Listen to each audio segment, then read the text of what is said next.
Hey everybody, Matt Hill. I'm here at the OEPA conference here in Oklahoma.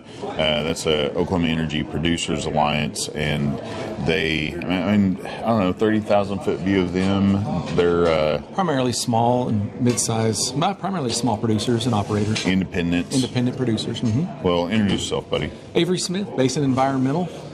Just here because a few of these folks are our clients and want to just come out and make sure we maintain a relationship with those folks. Yeah, and if you're watching this from a member of OEPA, everyone should, use Basin. Thank you. I appreciate that. I agree. Is there another one out there? Well, we're the Blue Basin. Everybody thinks we're the Red Basin, but we're doing a pretty good job of branding that Blue Basin. So might help that Brock's like my next door neighbor. So just saying. Oh yeah, I always forget about that. Oh, the Hollimans. Yeah, that's right. I'm going to go probably jump in his pool this summer. They're good ones. I mean, Randy. Randy brought me on board about a year ago. Randy and Brock, and coming up on a year. And God bless him. We're building something special here, and I think we've got a good team. You do have a good team. Yeah. So, where'd you grow up? Let's get to you. Well, first. I am an Ada resident, a native of Ada, Greater Ada. I kind of bounced around as a kid. I moved to Florida for a few years, lived in Arizona for 20 years, and moved back to Oklahoma in 2006. Came into the oil field and oil and gas industry in 2009, going to work for the OIPA. Yep. So worked. Oh yeah, I remember that first breakfast you and I went to. It was the OIPA still. Yeah, it's been a minute, but I really am grateful for that organization, and along with all the associations I've been a part of, for the relationships they've allowed me to build. Same with you. I mean, we get to meet everybody in oil and gas. That's that's our that's on my bucket list. Oh yeah, I want to hear their stories. Yep. I want to record them. Right. Exactly right. So the OIPA kind of brought you in. You met a lot of people because you were single-handedly responsible for a long time. Like, hey, here's who we are, what we do. Why it's vital for you to join. And be part of something bigger than what you saw. So I mean, you were a mentor to me. Like introducing me to people. Thank you.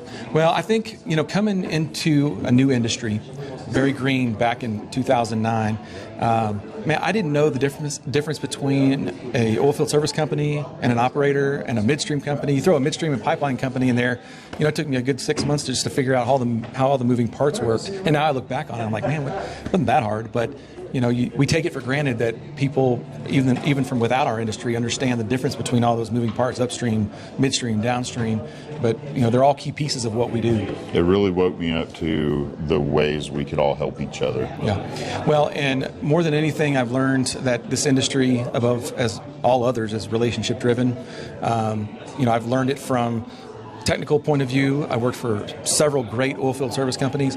I worked under a few different presidents at the OIPA and the Petroleum Alliance, and learned something from every single one of them that I'm able to apply to what I'm doing today. I think what I love about it the most is you call me, I got a guy.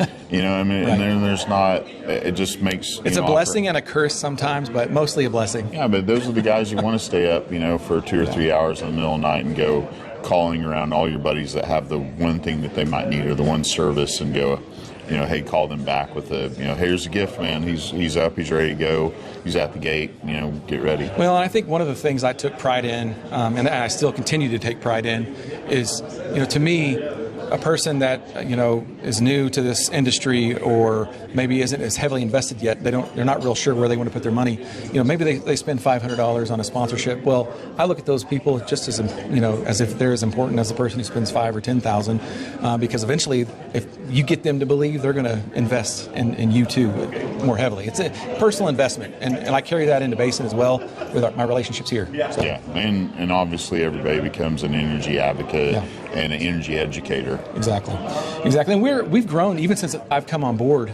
We really were an environmental response remediation company. We've expanded into oilfield construction. Yeah. Basin Environmental and construction.